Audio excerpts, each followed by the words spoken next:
नमस्कार साथियों, अगर किसी इंसान के अंदर या किसी के बच्चों के अंदर कॉन्फिडेंस की कमी है तो कॉन्फिडेंस को बढ़ाने के केवल दो ही तरीके हैं, तीसरा कोई तरीका है ही नहीं। पहला तरीका तो है साथियों, जिस इंसान को कॉन्फिडेंस की कमी वाला वो व्यक्ति आदर्श मानता है, अपनी नज़रों में महान मानता है, अगर वो व्यक्ति उसकी तारीफ कर दे तो उसके कॉन्फिडेंस को बढ़ने की संभावना बहुत अधिक हो जाती है। और दूसरा तरीका है साथियों, उस कॉन्फिडेंस की कमी वाले व्यक्ति के यदि पास्ट की कोई तारीफ करे या उससे संबंधित लोगों की तारीफ करे कि भाई तुम्हारे पिताजी तो ऐसे थे, ये है, और तुम तो ऐसे परिवार के हो, और तुम तो पहले ऐसा कर देते थे, मतलब कुछ भी इस तरह की बातें करे, तो ये दो ही तरीके हैं कॉन्फिडेंस को अप करने के। तो कॉन्फिडेंस को साथियों केवल ऐसे ही बढ़ाया जा सकता है। एक बार थॉमस एडिसन जो एक महान वैज्ञानिक हुए हैं, उनकी माता को उनके स्कूल में बुलाया और उनके टीचर ने कहा कि आपका बेटा पढ़ने में बहुत कमजोर है और ये कभी पढ़ ही नहीं पाएगा। तो थॉमस एडिसन ने साथियों अपनी माँ से जाके पूछा कि माँ, टीचर ने आपको क्या कहा और मेरा स्कूल से नाम क्यों काट दिया? तो उनकी माँ ने साथियों कहा कि बेटा, टीचर ने कहा आपका बेटा बहुत इंटेलिजेंट है और ना तो इस स्कूल में दूसरा कोई बच्चा आपके बच्चे के बराबर इंटेलिजेंट है, और ना ही कोई टीचर ऐसा है जो इसको सिखा पाए, जो समझा पाए। ये टीचर से भी ज़्यादा जानता है और ये बहुत बड़ा व्यक्ति बनेगा। ये बात माता की सुन के बच्चे का कॉन्फिडेंस लेवल हाई हो गया और साथियों धीरे धीरे मेहनत करने के बाद वो बड़े वैज्ञानिक बन भी गए। फिर साथियों उनकी माता का निधन हो गया। माता की निधन होने के बाद एक बार अपने घर की साफ सफाई कर रहे थे, तो साफ सफाई करते हुए साथियों उनको वही पत्र मिला जिस पत्र में लिखा हुआ था कि आपका बेटा बहुत कमजोर है, ये कभी नहीं पढ़ पाएगा, ये कुछ नहीं कर पाएगा। वो पत्र देख के, उस पत्र को पढ़ के साथियों एडिसन की आंखों में आंसू आ गए।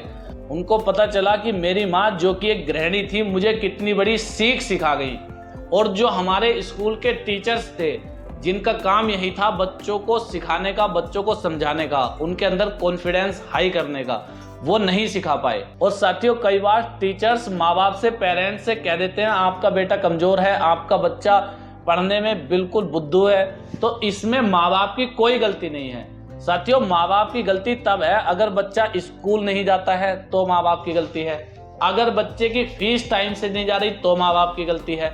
चलो मान लिया चाहे गरीबी के कारण ही, लेकिन अगर बच्चा सही ड्रेस पहन के स्कूल नहीं जा रहा तो ये भी हम माँ बाप की गलती मान सकते हैं। लेकिन अगर बच्चा पढ़ने में कमजोर है तो ये सारी की सारी गलती टीचर्स की है साथियों। और कई बार ऐसा होता है, एक बच्चा किसी सब्जेक्ट में तो बहुत हाई होता है और किसी सब्जेक्ट में बिल्कुल जीरो होता है, तो जिस सब्जेक्ट में वो जीरो है या तो उस सब्जेक्ट को अच्छे से सिखाने वाला टीचर नहीं मिला, या फिर टीचर को वो तरीका नहीं आया जिस तरीके से उस बच्चे को ये सब्जेक्ट भी सिखाया जाए। और साथियों बेस्ट टीचर वो होते हैं जो बच्चों से ज्यादा, जो स्टूडेंट से ज्यादा पढ़ते हैं, क्योंकि उनको ये भी पढ़ना होता है कि बच्चों को पढ़ाना क्या है, और टीचर्स को ये भी पढ़ना होता है कि बच्चों को पढ़ाना और सिखाना कैसे है। हमारे स्कूल के टीचर कहा करते थे साथियों कि जो इंसान बहुत ज्यादा जानता है और सामने वाले को समझा नहीं पाता, उस इंसान को कभी भी बेस्ट शिक्षक मत मानना।